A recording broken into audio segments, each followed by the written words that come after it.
नमस्कार। मैं प्रदीप तिवारी आज फिर आपके साथ एक नए किस्से के साथ। साथियों, आप लोगों ने इस कोरोना काल में एक चीज़ तो देख ली कि देश की स्वास्थ्य सेवाओं का क्या हाल है। इस सिलसिले में मैंने जो ये वीडियो बनाया है, ये युवा पीढ़ी के लिए, सेवानिवृत्त नागरिकों के लिए, उस अधेड़ पीढ़ी के लिए जो रिटायर होने की तरफ बढ़ रही है, उन किसानों के लिए, उन खेत मजदूरों के लिए, उन औद्योगिक मजदूरों के लिए, उन रेहड़ी और पटरी दुकानदारों के लिए, सभी के लिए है। विद्यार्थियों के लिए भी है, नौजवानों के लिए भी। क्योंकि स्वास्थ्य एक ऐसी चीज है कि अब कब कोई बीमार पड़ जाए और कौन सी बीमारी हो जाए और उसके इलाज के लिए उसे क्या करना पड़े। इस वीडियो को मेरा अनुरोध है कि पूरा सुनिएगा, मंथन कीजिएगा और कमेंट बॉक्स में अपने कमेंट जरूर दें।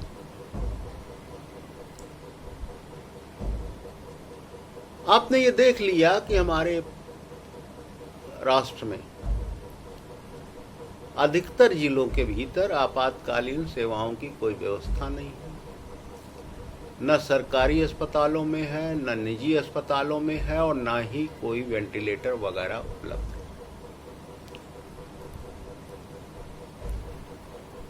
मेरा अपना एक निजी अनुभव है कि सरकारी निजी बड़े अस्पताल हैं वो लूट का अड्डा बने और इस दुर्व्यवस्था में कहीं न कहीं बड़ी मात्रा में एक टीपीए यानी थर्ड पार्टी एडमिनिस्ट्रेटर का बड़ा किरदार। इस दुरभिसंधि को समझना है तो भारत की राजनीतिक व्यवस्था पर भी ध्यान रख देना होगा। आजादी के बाद मेरे बचपन में सरकारी अस्पतालों में 24 घंटे चिकित्सा सुविधाएं मिल जाती थी, इमरजेंसी होने पर मिल जाती थी, ऐसी कोई दिक्कत नहीं थी। तब निजी डॉक्टरों की क्लिनिक वगैरह हुआ करती थी, लेकिन बहुत कम मात्रा में होती थी और हर जगह होती भी नहीं थी। इन अस्पतालों में जो सरकारी अस्पताल थे उसमें दवाएं भी मुफ्त मिल जाया करती थी, टेस्ट वगैरह भी बिना किसी सबूत के फ्री हो जाया करते थे या उसके लिए हमें बहुत कम पैसे देने पड़ते थे। अस्पतालों में सफाई भी बहुत कुछ चाक चौबंद रहती थी। उस दौर में निजी अस्पताल मिशनरी होते थे, जैसे लखनऊ में फातिमा या विवेकानंद, जो बहुत कम पैसे लेकर आपका इलाज करते थे। 1990 में हमारे यहाँ जो एक नया आर्थिक विचार आया, उदारीकरण, निजीकरण और भूमंडलीकरण का, उसने संविधान की प्रस्तावना में लिखे समाजवादी शब्द से सरकारों का सरोकार खत्म कर दिया। सरकारें एक नया डायलॉग बोलने लगी। ये अस्पताल, विद्यालय, विश्वविद्यालय, बैंक, बीमा, सरकारी परिवहन, ये सब चलाना सरकारों का काम नहीं। इन सबको निजी क्षेत्र को दे देना चाहिए। ध्यान दीजिएगा, ये कांग्रेस का दौर था और तब से अब तक केंद्र में या तो कांग्रेस की सरकार रही है या भाजपा की सरकार रही है। और मैंने ये अनुभव किया है कि कांग्रेस के इस एजेंडे को जब जब भाजपा सत्ता में आई है तो उसने बहुत तेजी से, बड़ी निर्ममता के साथ उस एजेंडे को आगे बढ़ाया है जो कांग्रेस ने क्रिएट किया। आज हालात ये है कि सरकारों ने स्वास्थ्य सेवाओं पर अपने बजट को लगातार कम किया और आज पर कैपिटा हेल्थ के लिए बजट से प्रोवाइड किए जाने वाली जो धनराशि है वह इतनी कम हो गई है कि हम दुनिया के सबसे बदतर देश बन गए और हमसे बहुत ज़्यादा गए गुजरे पाकिस्तान, बांग्लादेश, भूटान, लंका, अफ्रीकी देश, इंडोनेशिया वगैरह वगैरह में इससे कहीं ज़्यादा पैसे खर्च किए जाते हैं। आज़ादी के बाद जब सरकार का गठन हुआ था तो जीवन बीमा को राष्ट्रीयकृत किया गया था। उसका कारण ये था कि बेतहाशा बीमा कंपनियां पूरे देश में काम कर रही थी और हर साल कई कंपनियां खुल जाती थी, बीमा कंपनियां, और कई बंद हो जाती थी, और उसमें जो लोग लाइफ इंश्योरेंस पॉलिसीज लेते थे उनका पैसा डूब जाता था। तो ये काम एक मजबूरी के तहत किया गया था। बांग्लादेश के युद्ध के बाद इसी तरीके की मजबूरी में 1972 में संभवतः जनरल बीमा का भी राष्ट्रीयकरण कर दिया गया। अब 1990-91 में कांग्रेस ने जो ये एजेंडा सेट किया था उस पर 2000 में वाजपेयी जी की सरकार ने आगे बढ़ना शुरू किया और बीमा क्षेत्र में निजी बीमा कंपनियों को खोलने तथा विदेशी पूंजी के निवेश की अनुमति दे दी। और इसके साथ ही साथ उन्होंने नियामक की भूमिका अदा करने के लिए एक इंश्योरेंस रेगुलेटरी एंड जैसा डेवलपमेंट अथॉरिटी का गठन किया, जिसको इरडा कहते हैं। इसे एक कानून के तहत गठित किया गया। इस अधिकरण का काम सरकारी और निजी बीमा कंपनियों के बिजनेस को कम्पिटिटिव बनाने और उसे रेगुलेट करने के लिए बताया गया था। इसके पहले तक सरकारी बीमा कंपनियां जो मेडिकल इंश्योरेंस था उसके क्लेम सेटलमेंट का काम खुद करती थी, लेकिन इरडा ने 17 सितंबर 2001 से सभी बीमा कंपनियों को केवल थर्ड पार्टी एडमिनिस्ट्रेटर यानी टीपीए के जरिए ही मेडिकल बीमा के क्लेम सेटल करने के आदेश दिए। टीपीए का पंजीकरण इरडा करती है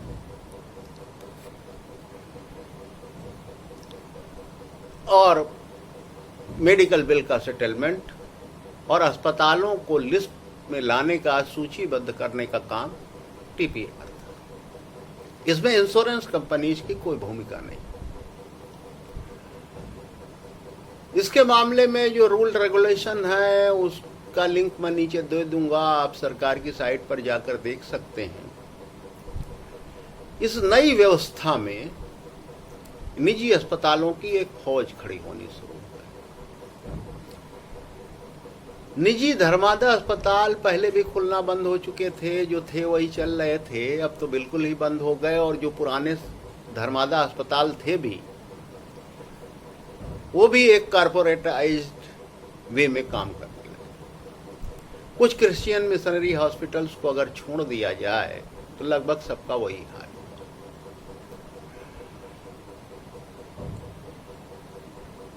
पैसे के लालच में इन सरकारी अस्पतालों में काम करके नाम कमाने वाले तमाम नामचीन डॉक्टर इन अस्पतालों में चले गए। कुछ ने तो अपने अस्पताल भी खोल लिए। अब टीपीए का काम क्या है? वो बड़े बड़े नामी गिरामी सरकारी अस्पतालों को इस लिस्ट में नहीं रखता है। नामी गिरामी चैरिटेबल, सही मायने में चैरिटेबल अस्पतालों को अपनी लिस्ट में नहीं रखता है। और निजी अस्पतालों की लूट की सीमा को पार कर गई है, उसे समझना निहायत जरूरी है। आपसे अनुरोध करूंगा कि टीपीए की लिस्ट अगर आप जानना चाहते हैं तो एडा की साइट पर जाकर आप देख सकते हैं। और अगर कैशलेस फैसिलिटी के लिए जो नेटवर्क हॉस्पिटल्स की लिस्ट हर टीपीए की है उसे देखना है तो उन टीपीए की वेबसाइट्स पे जाकर आप चेक कर सकते हैं। ये कोई बहुत बड़ी समस्या नहीं, और जो मैं कह रहा हूं उसकी सत्यता को टेस्ट कर सकते हैं। आइए अब कुछ दृष्टांतों से इस व्यवस्था का क्या प्रभाव पड़ रहा है उसे देखते हैं। ये कुछ मैं कहानियां आपको सुना रहा हूं जो मेरे निजी अनुभव पर आधारित हैं, और अगर आपको भी इसी तरीके के अनुभव हुए हों तो आप कमेंट बॉक्स में दे सकते हैं। वैसे एक सामाजिक प्राणी होने के नाते मेरे पास ऐसी कहानियों का बहुत बड़ा भंडार है।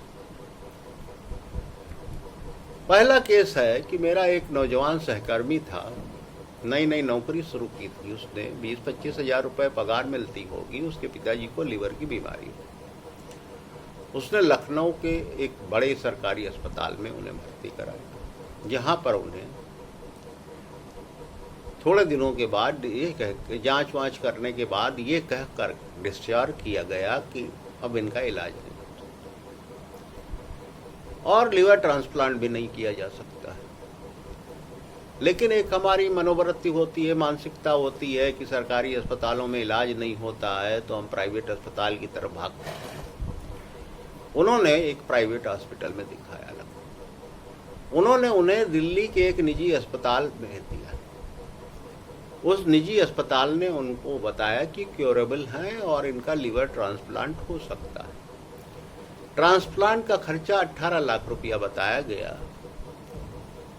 उस युवक ने बाकायदा लिखकर और उसके एम्प्लॉयर ने बाकायदा लिखकर ये दे दिया कि हम 18 लाख का पेमेंट नहीं कर पाए। फिर भी उनके पिताजी को भर्ती किया गया और उनकी मौत होने पर 50 लाख रुपए का बिल दे दिया गया। एक युवक जो 20-25 हज़ार रुपए महीने की पगार पाता हो, उसके लिए 50 लाख रुपए का मतलब क्या? वो जिंदगी भर इस कर्जे को उतारता रहेगा जो इस धंधे की वजह से उसके ऊपर लादा गया। आइए अब एक दूसरी कहानी सुनाता हूँ, और ये कहानी मेरी अपनी। मैं डायबिटिक हूँ। 8-9 साल पहले मुझे अचानक बाईं आंख पे दिखने में समस्या हुई और लगभग बिल्कुल दिखना बंद हो गया। मैंने लखनऊ में एक निजी अस्पताल में दिखाया।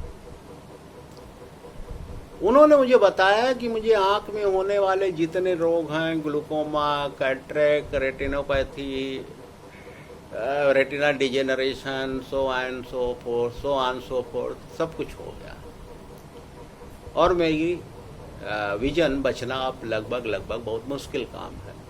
और सलाह दी कि मैं 60,000 रुपये तुरंत जमा करके अपने कैटरेक्ट का ऑपरेशन करा लूं। अब चूंकि मैं साइंस का विद्यार्थी रहा था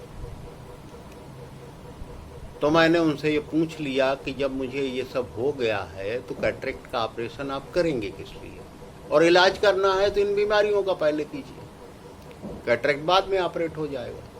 लेकिन उन्होंने कहा कि नहीं, पहले कैटरेक्ट का ऑपरेशन कराइए, बाकी चीज़ों को बाद में देखा जाएगा। अब आपको हंसी आएगी, उस अस्पताल ने मुझे लिखित रूप में कुछ भी नहीं दिया। एक छोटी सी पर्ची दी, उस पर एक मल्टीविटामिन की गोली खाने को कहा गया। अब मैं बाहर निकल के आया, मेरी उम्र उतने टाइम 54-55 साल की रही होगी। मैं बड़ा तनावग्रस्त हो गया कि मुझे अब दिखाई नहीं देगा और नहीं दिखाई देने की वजह से क्या प्रॉब्लम होगी, मैं अपने घर वालों पर बोझ बन जाऊंगा। उस तनाव में मैंने 1 हफ्ते के अंदर 3 और अस्पतालों में लखनऊ में दिखाया। कोई भी कुछ भी बताने को तैयार नहीं। हर जगह यही कहा जाता था, कैटरेक्ट का ऑपरेशन पहले करा लीजिए। केवल एक ही चीज का अंतर आता था, वो था पैसे का। कहीं 40, कहीं 45, कहीं 50, कहीं 55। इसके अलावा किसी चीज पर कोई अंतर नहीं था। इसी दौरान मुझे एक मेरे डॉक्टर मित्र ने सलाह दी कि सीतापुर हॉस्पिटल, जो बहुत प्रोमिनेंट हॉस्पिटल है वार्ड का,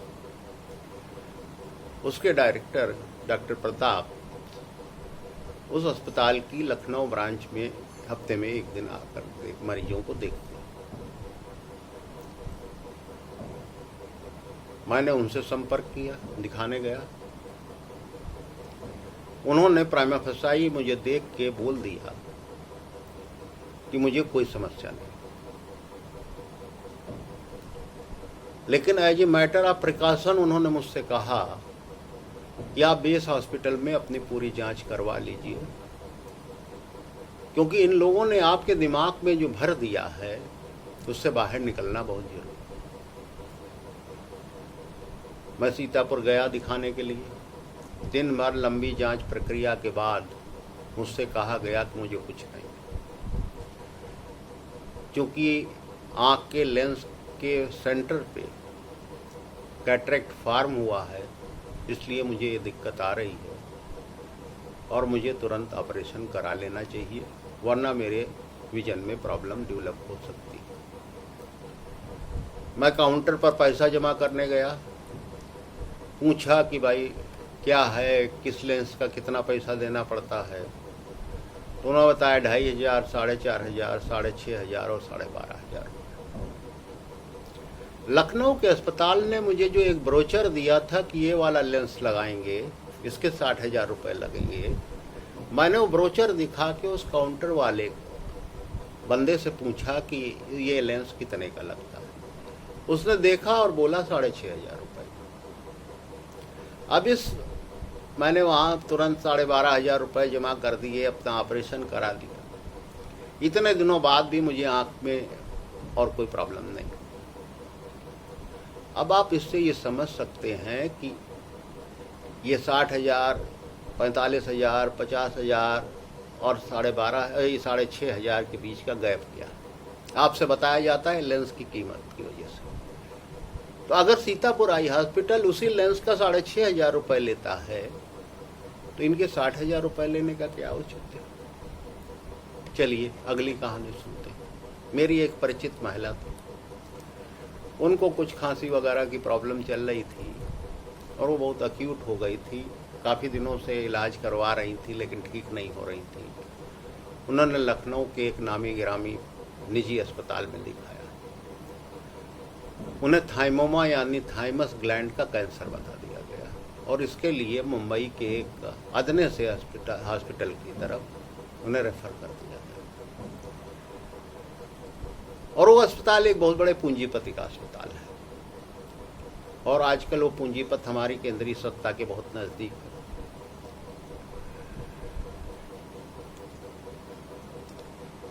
एक सेकेंड ओपिनियन के लिए उन्होंने जब प्राइवेट एक डॉक्टर को क्लिनिक में दिखाया तो उन्होंने कहा कि ये थाइमोमा तो नहीं, ये कुछ और है, और अगर थाइमोमा है भी तो उसका इलाज लखनऊ में हो सकता है, उसके लिए बम्बई जाने की क्या जरूरत है। उन महिला ने उनको अपने को लखनऊ के पीजीआई में दिखाया। काफ़ी जांच के बाद पता चला कि उन्हें लिम्फ ग्लैंड का कैंसर है, लिम्फ नोड का, और उनका इलाज हो गया। और उनके इलाज पे जो पैसे खर्च हुए उतने पैसे में तो उनको लेकर उनके तीमारदार बम्बई के जितने चक्कर लगाने पड़ते उससे ज़्यादा पैसे तो आने जाने के खर्चे में खर्च कर देते। अब आप ये नेटवर्किंग देखिए प्राइवेट हॉस्पिटल्स की क्या है।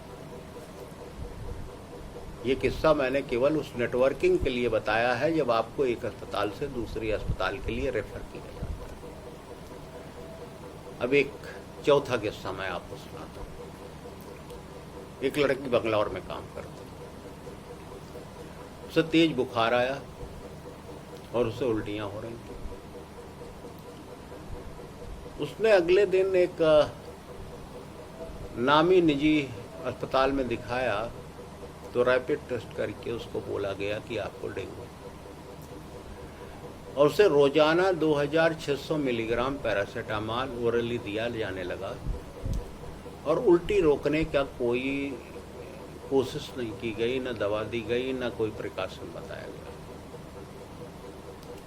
2 दिन में उस लड़की की तबीयत बहुत ज़्यादा खराब हो गई और उसे उस नामी गिरामी कारपोरेट अस्पताल में रात को भर्ती कर लिया गया।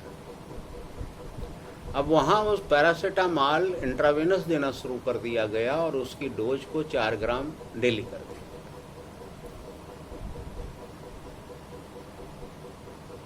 बुखार ये हुई और अस्पताल हुई, उससे लगभग जब 5-6 दिन गुजर गए और 10,000 रुपया बेड का किराया रोजाना का था। तो उसके परिजनों को थोड़ा सा समस्या होनी शुरू हुई और उन्होंने डॉक्टर से बहस करनी शुरू की, क्योंकि लड़की को बहुत एक्यूट डिहाइड्रेशन का शिकार होना भी बता दिया गया था। जब बातचीत कुछ ज़्यादा हो गई तो उसे जो 2 यूनिट इंट्रावेनस फ्लूइड डेली दिया जा रहा था उसको बढ़ा दिया गया, पैरासीटामॉल बंद कर दिया गया और पेरिनार्म का 1 इंजेक्शन दिया गया। अगले दिन सुबह उसका बुखार भी उतर गया, उसकी उल्टियां भी बंद हो गईं और वो डिस्चार्ज होकर अपने घर चली आई। लेकिन उसको कुछ समस्याएं, पेट पे दर्द, एसिडिटी और इस तरीके का कुछ प्रॉब्लम्स हो। एक बात मैं बताना भूल गया, कुछ इतने बड़े अस्पताल के भीतर एक भी एमडी मेडिसिन डॉक्टर नहीं था और उसका इलाज एमबीबीएस लोग कर रहे थे। तब उसने एक एमडी मेडिसिन महिला चिकित्सक को दिखाया जिनकी फीस भी बहुत कम थी। तो उन्होंने देखा, उसके इलाज के पर्चे वर्चे देखे, कहा इसमें तो कुछ लिखा उखा नहीं है इन्होंने कि क्या किया है। फिलहाल उन्होंने कुछ टेस्ट एडवाइज किए और उनकी टेस्ट रिपोर्ट आने पर उन्होंने बताया कि इसके लिवर एंजाइम बहुत बढ़ गए हैं और इसे पैरासीटामॉल की वजह से टॉक्सिसिटी है और उन्होंने उसका इलाज शुरू कर दिया। अब आप इस चीज सोचिए कि 10,000 रोज बेड चार्ज और बाकी खर्चे तो आप समझ ही सकते हैं। इन कहानियों को सुनाने का मेरा एक मकसद था कि आप उस नेक्सस को समझने की कोशिश कीजिए जो अक्षय कुमार के टीवी पर आने वाले उस विज्ञापन में आपको बताया जाता है कि अगर घर में कोई बीमार पड़ गया तो आपकी सेविंग किस तरीके से गायब हो जाएगी। आप उसे बहुत गंभीरता से लीजिए कि सेविंग्स किस तरीके से गायब हो जाएगी। बीमा कवर लिया भी होगा तब भी गायब, क्योंकि मैंने जो आपको पहला केस बताया 50 लाख का तो बीमा कवर आप लेंगे नहीं।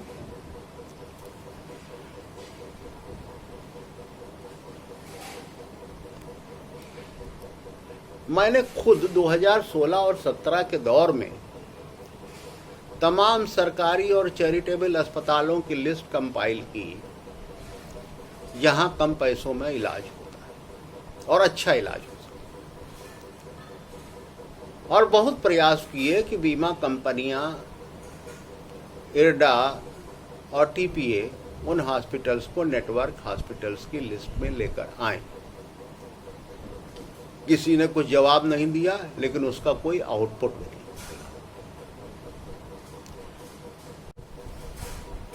सरकारी इंश्योरेंस कंपनी के रिटायर्ड जनरल मैनेजर से मुलाकात हुई, वही यूपी के रहने वाले थे, और मैंने जब उनसे इसकी चर्चा की और उनसे जानना चाहा कि किस तरीके से इसमें दखल दिया जा सकता है, तो उनका जवाब था कि अस्पतालों, टीपीए, निजी बीमा कंपनियों और एडा के बीच के इस नेक्सस को तोड़ना लगभग असंभव है और इसका खामियाजा जनता और सरकारी बीमा कंपनियां झेलती। और कारण उन्होंने ये बताया कि इसमें कहीं न कहीं सरकारों के स्तर पे एक कनाइवेंस है, अदरवाइज ऐसा नहीं होता। टीपीए को एडा को गवर्नमेंट कंपेल कर सकती थी और एडा टीपीएच को कंपेल कर सकता था कि इन अस्पतालों को लिस्ट में लेकर आए, क्योंकि अगर इन अस्पतालों को लिस्ट में लेकर आया जाएगा तो ये निजी अस्पतालों का धंधा बंद हो जाएगा। मेरे ख्याल से इस वीडियो को बनाने का जो मेरा उद्देश्य था वो केवल आपके दिमाग में इस बात को स्पष्ट करने का था कि सार्वजनिक स्वास्थ्य सेवाओं को मजबूत करने की क्या जरूरत है। मैं गवर्नमेंट हेल्थ सर्विसेज की बात कर रहा हूँ, और ये मेडिकल बीमा एक जो छलावे के तरीके से है और कैशलेस के नाम पर इस दुरभिसंधि को तोड़ने के लिए समाज के तमाम तबकों को एक संगठित और लंबा आंदोलन करने की जरूरत है। चाहे वो किसान हो, खेत मजदूर हो, औद्योगिक मजदूर हो, कार्यालय में काम करने वाले सरकारी कर्मचारी हों, अर्ध सरकारी कर्मचारी हों, सार्वजनिक क्षेत्र के कर्मचारी हों, आईटी इंडस्ट्री के भीतर काम करने वाले लोग हों, सभी के लिए जरूरी है कि वो इस बारे में सोचें कि एक यूनिवर्सल पब्लिक हेल्थ सिस्टम की जरूरत देश को क्यों। क्योंकि जब तक एक यूनिवर्सल हेल्थ सिस्टम कंट्री के भीतर पब्लिक सेक्टर में, मतलब सरकारी क्षेत्र में नहीं है, तब तक ये बीमा के नाम पर, हेल्थ बीमा के नाम पर, और ये जो लूट चल रही है, इसको बंद करना नितांत असंभव।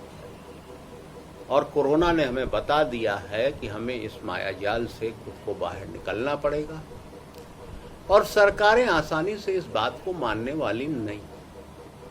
तो इसके लिए सोचना शुरू कीजिए, अपने अपने सर्किल पर इस पर बात करना शुरू कीजिए, जिससे देश के भीतर एक माहौल बन सके और अगले चुनाव के दौरान आप एक यूनिवर्सल पब्लिक हेल्थ सिस्टम के लिए जो अमीर से लेकर गरीब तक एक ही रेट पर उपलब्ध हो, उसके बारे में एक पब्लिक का एजेंडा जन एजेंडे के नाम पर रखा जा सके।